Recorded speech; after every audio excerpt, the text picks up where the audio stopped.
So I listened to this episode by Colin Boyd of the Expert Edge podcast, and the episode is How to Create Messaging That Converts. And he interviewed Brandon Lucero, and it's so good. I have so many great notes on how to structure your niche, how to define a niche. Oh my gosh, it's so good. Today's is a doozy, which means a good thing. Those are what Colin Boyd said. That's how he said it. So good. Anyway, listen in. Super fun episode. You know when someone is selling from stage and at the end, the audience gets up and rushes to the back of the room to buy? That's a table rush.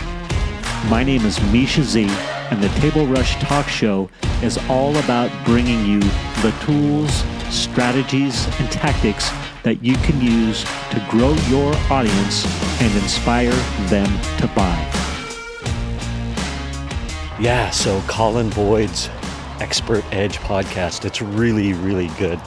He has great interviews from people who have very powerful messages, solutions for us online marketers, for us coaches, course creators, consultants, authors, heart-centered entrepreneurs, really.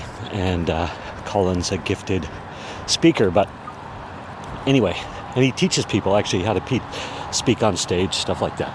But anyway, Brandon Lucero, he interviews Brandon Lucero. I can't remember exactly what Brandon Lucero does. I think he teaches people how to define their niche and mine that niche, I guess. Anyway, how do you structure your niche? It's where he started out. That's where they started out. How to structure your niche. And he says, meet your audience where they're at. We have a bad habit of not doing that. Meet your audience where they're at. We have a bad habit of not doing that and tend to be I-centered. So a great question to ask ourselves is, what problems do I solve? And if those answers are general, we need to go specific. We need to become relevant to someone's specific situation. Then they will believe we understand their problem consciously or subconsciously and in a specific way, which is what we need and want to convey and get across to our potential customers. We will, quote, be in their head, which is like me when I say, it's like you're reading my mind. So I think about, how does that relate to me? Well, specifically, I can help you get on 50 podcasts in 100 days. I can help you save money on your advertising so you're not having to throw good money after bad at Facebook ads. I can help you get your message out to an audience. So those are specifics that I like when I was thinking about for me. Colin goes on to say, hey, it's kind of like pacing your prospect. And then Brandon says, yeah, it's kind of like that. And it sets the tone for the rest of your messaging. And I love that thought. So the more specific we become, the more relevant we become, the more valuable we become. And then the easier sales become. It's why, again, Brandon says, hey, that's why it's beneficial to be more specific versus general. And I think a lot of, mindset people or coaches or people who sort of deal in those elusive modalities or elusive results, right? You'll feel better. You'll know your purpose. You'll know your purpose. You'll be living your purpose. Like, that's very general. And so what could you say to make that more specific? Something might be, will help you know that when you wake up, you're working with the clients you want to work with, or something like that. Maybe that's a more specific thing. I'll leave it to you, my heart-centered entrepreneurs. And then he gives the science behind it. When you go specific, it makes the listener, it triggers the listener's subconscious fight or flight system, which subconsciously forces them to listen to us. And then he gives an example of a podcast listener with headphones. And he basically, it's such a great example. He's like, hey, podcast listeners who listen with headphones are 70% smarter than those who don't listen with headphones. And he said he makes that up, but it gets our attention. Okay, in regards to putting our message out there, whether social media or a podcast or a publishing platform, one, be clear on what you want to say. Be clear on who you are and what you want to say.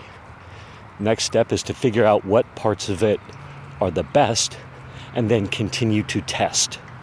And then phase 3, figure out how to communicate it in the most effective way. And Brandon Lucero continues, and you're going to have to test, try, tweak. Like, you have to do a webinar 10 times to figure out the messaging that works. You're going to have to do a certain post multiple times to figure out how it works, what works, etc. He goes on to say, and I love this, the whole thing is a science experiment.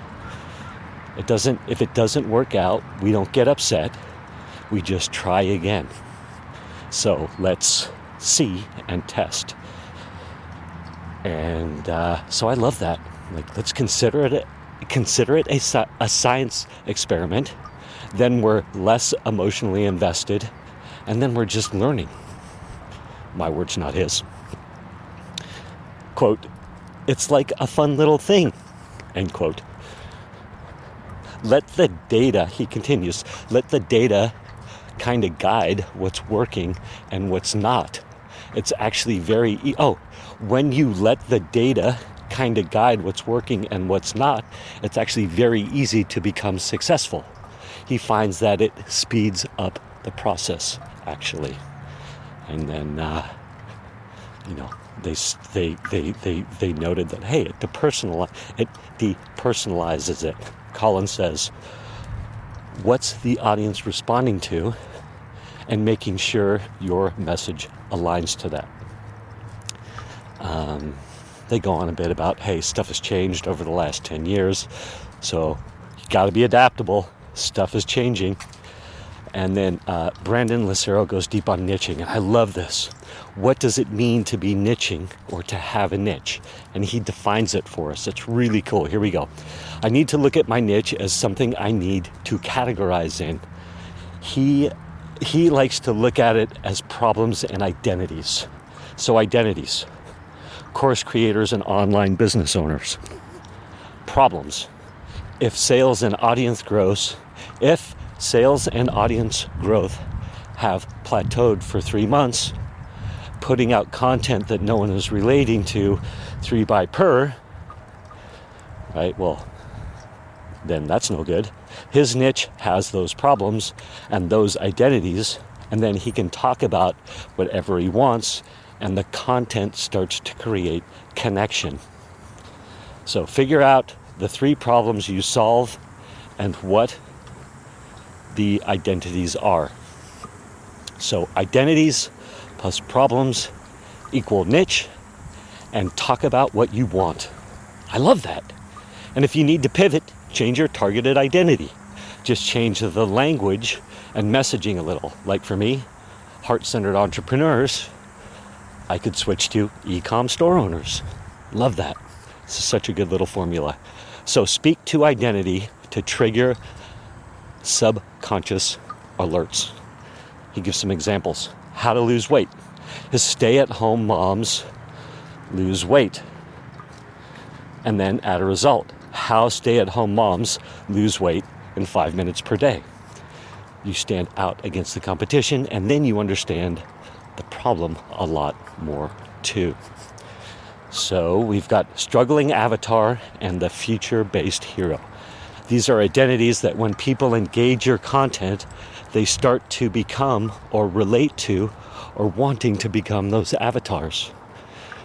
It's like when I talk about, or Stu McLaren talks about, the bridge. We become the bridge. We're the bridge from their current pain state to their future happy state. I love that.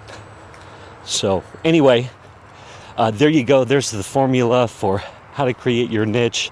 Man, this episode has been super fun to record, but also great reminder of what I learned from that episode. Anyway, enjoy the day. Here's a better ending for this episode. Be sure to go check out Colin Boyd's podcast, The Expert Edge, and listen to his interview with Brandon Lucero, and you can hear the rest of how they go deep on how to define your niche and how to get your messaging so it subconsciously pulls your avatar in and makes it easy for them to take advantage of your products, goods, and services. Thank you for listening to this episode of the Table Rush Talk Show. For resources to help you sell your stuff, go to belove.media/resources. That's belove.media/resources. And be sure to subscribe, comment, 5-star, and share. Thank you again for listening.